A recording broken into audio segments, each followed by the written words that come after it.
Et les voilà donc de retour, les champions du monde. Je vous le disais, accueillis en héros les joueurs de la Mannschaft. C'est la 4e fois, il faut le rappeler, que l'Allemagne remporte la Coupe du Monde. L'Allemagne, championne du monde de foot, mais aussi première économie du continent européen. L'Allemagne est-elle invincible?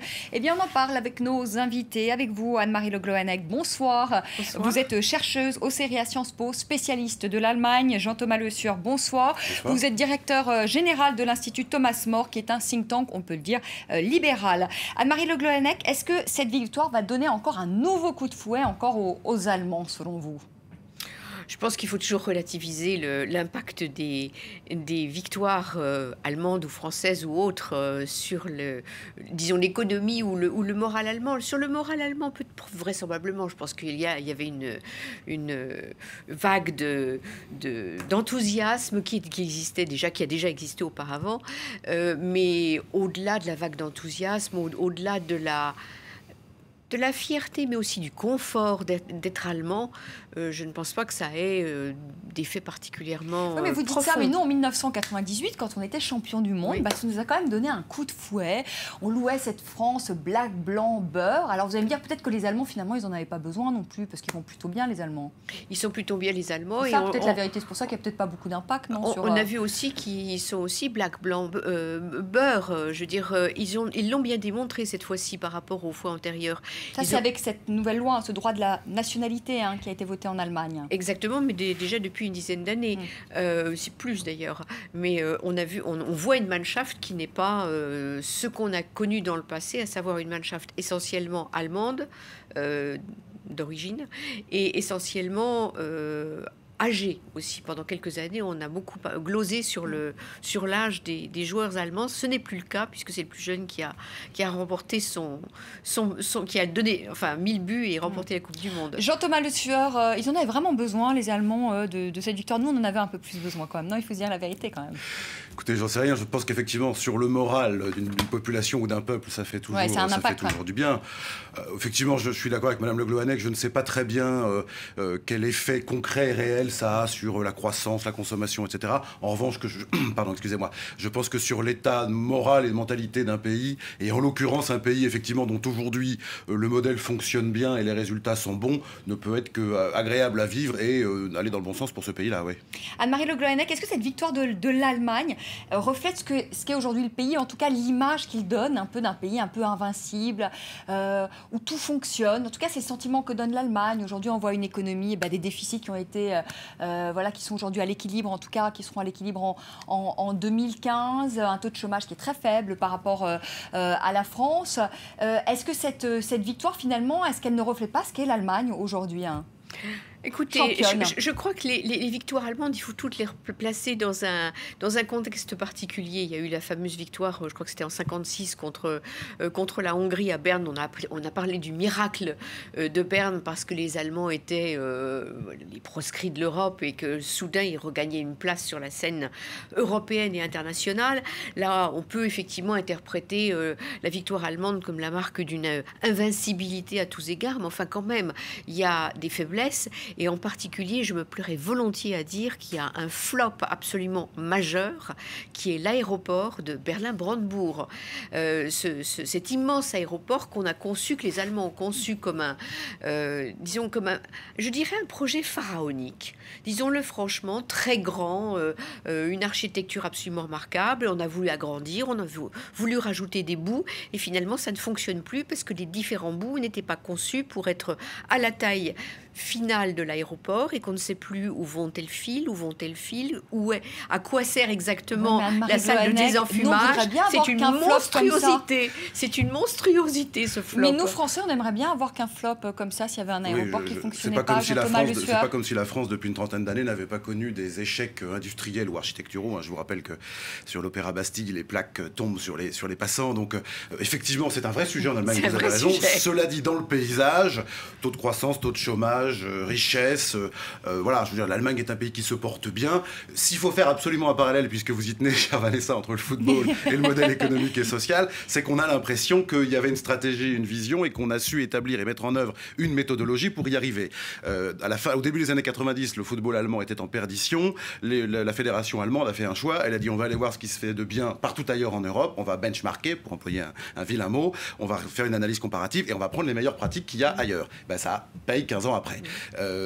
En matière économique et sociale, on peut dire, je ne sais pas si on va y entrer, que les Allemands sont porteurs. Il y a des défauts, mais sont porteurs d'une vision. Ils ont su mettre en œuvre une vision industrielle, économique, politique, européenne également, qu'on peut critiquer, qu'on peut attaquer, qui n'est pas parfaite naturellement. Mais enfin, vu de Berlin, ça tourne et ça marche. Anne-Marie Le Gloanec, ça tourne, ça marche. Je suis d'accord sur justement cette vision qui consiste à... c'est pas une vision, cette approche d'un problème qu'on analyse, qu'on décortique, ça prend des mois, des ans en général.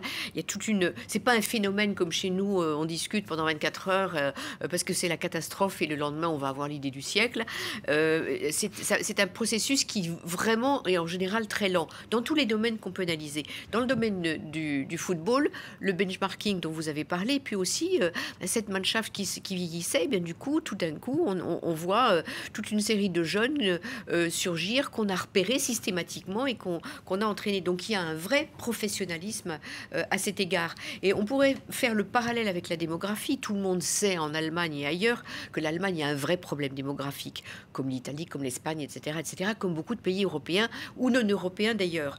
Et en fait, on essaye de s'attaquer au problème. Gerhard Schröder a mis la question sur le tapis pour la première fois en 2005, alors que c'était un tabou. On ne parlait pas des enfants, de la famille. Ça avait un côté famille-patrie qu'il fallait surtout éviter.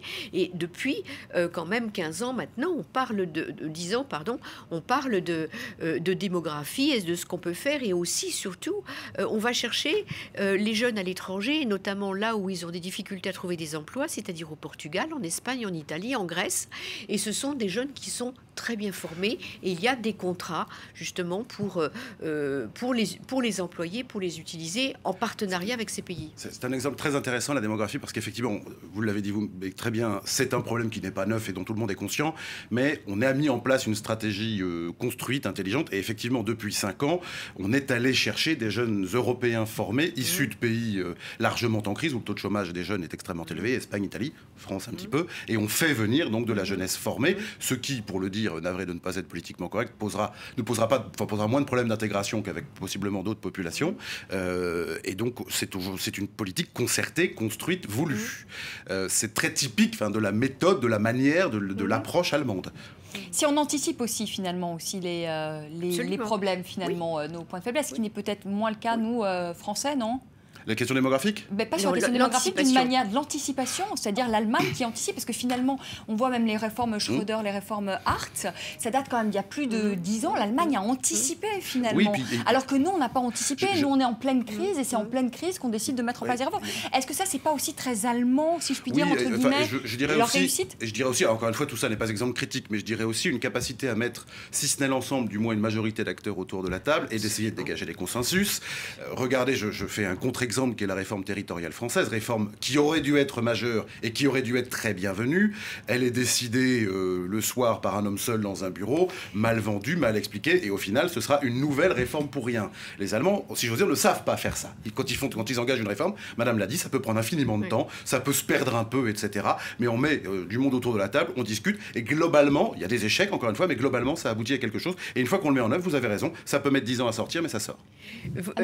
Je souris, je dois sourire, et je m'amuse en vous écoutant. Il y a une fameuse étude qui a été publiée un certain nombre d'années, comparant le changement de stratégie en 1917 sur le front au moment de la tentative Nivelle, enfin du remaniement en France par le général Nivelle, seul sous sa tente, qui a conçu un remaniement absolument extraordinaire, une nouvelle tactique pour essayer de l'emporter, alors que les Allemands avaient observé une méthode qui était totalement différente et qui consistait à mettre un certain nombre de gens, d'individus, de soldats autour de la table.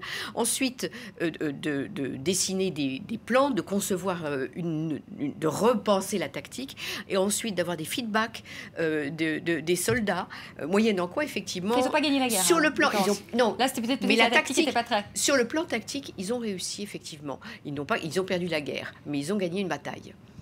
Jean-Thomas Le Sueur, est-ce qu'on devrait s'inspirer justement de ce modèle allemand ? Oui, alors moi j'ai l'habitude de dire, parce que ça irrite beaucoup de Français, cette formule de modèle allemand. Alors disons qu'il y a un exemple allemand, il y a un exemple de réussite. En tout cas, reprenons un sujet d'actualité, puisque le texte est actuellement débattu au Parlement à Paris, la réforme territoriale. Ce qui est incroyable, c'est l'absence totale de confiance qui est faite aux acteurs de terrain. C'est qu'au finalement, on fait une réforme des collectivités sans beaucoup soucier de les interroger, de les responsabiliser, de leur donner de la liberté. On aurait pu leur fixer des objectifs à terme et leur dire, vous y allez comme vous voulez, mais vous y allez. Ça, c'est une chose qu'on ne sait pas faire en France. Donc oui, s'en inspirer, c'est à mon avis, clairement, vous connaissez Matoka, de la décentralisation le plus possible, la confiance aux acteurs de terrain, confiance, liberté et responsabilité, parce que ça doit aller ensemble, évidemment. Quand je dis acteurs de terrain, ce sont les collectivités, mais ce sont aussi les entreprises, toute la société civile, le tissu associatif, etc. Et je pense que oui, on ferait beaucoup de bien au pays. Cela dit, excusez-moi, je termine. Je ne sais pas si c'est spécifiquement allemand. Ça fonctionne mal dans la mise en œuvre, mais enfin, la Big Society de David Cameron, c'était un peu la même idée. C'est faisons confiance un peu à la société civile et au terrain, et ne faisons pas tout descendre d'en haut, du haut de la pyramide. Je pense que le modèle français totalement pyramidal est épuisé, fatigué, ça se voit un peu dans tous les domaines, et on ferait bien de s'inspirer, de benchmarker, de s'inspirer un peu de ce qu'ont fait nos voisins allemands, qui fonctionnent, nos voisins européens, pardon, où ça fonctionne, l'Allemagne notamment, mais pas seulement. Anne-Marie Le Gloanec, est-ce que c'est un modèle qu'on peut exporter, qu'on peut transposer justement Non.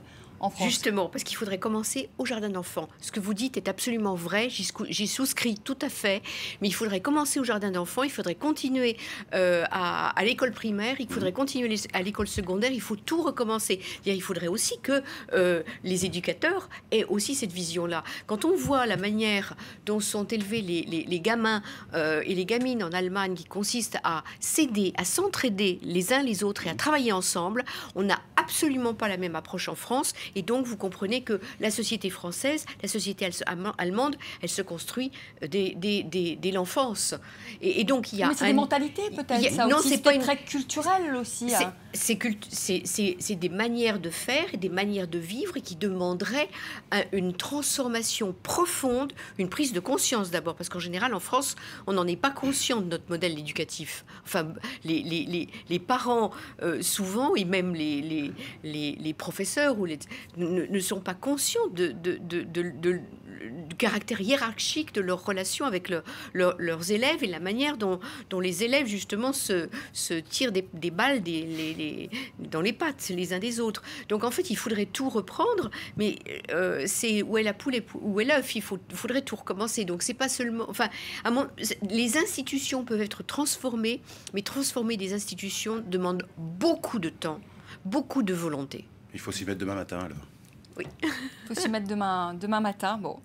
Merci à tous les deux d'être venus sur le plateau de France 24. En tout cas, d'après ce que si je vous ai bien entendu, nous devrions un peu plus nous anticiper, comme le font les Allemands, ce qui n'est visiblement pas encore notre cas, si je vous ai bien entendu ce soir sur le plateau de France 24. Merci beaucoup, Jean-Thomas Le Sueur, d'être venu. Merci, Anne-Marie Le Gloanec. Cette dernière information concernant le nucléaire iranien, vous savez qu'il y a des négociations actuellement, avec la date butoir de ces négociations pour régler la question du nucléaire iranien. C'est le 20 juillet. D'après un diplomate occidental, un accord sur le nucléaire est peu probable d'ici cette date butoir, donc du 20 juillet. Les négociations pourraient être prolongées encore de plusieurs mois. On n'y est pas donc à un accord sur le nucléaire iranien. Merci à vous de nous avoir suivis.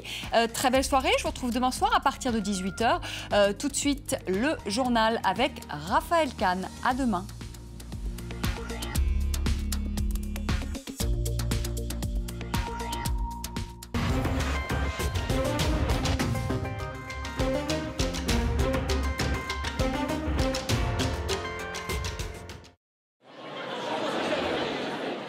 Soirée branchée à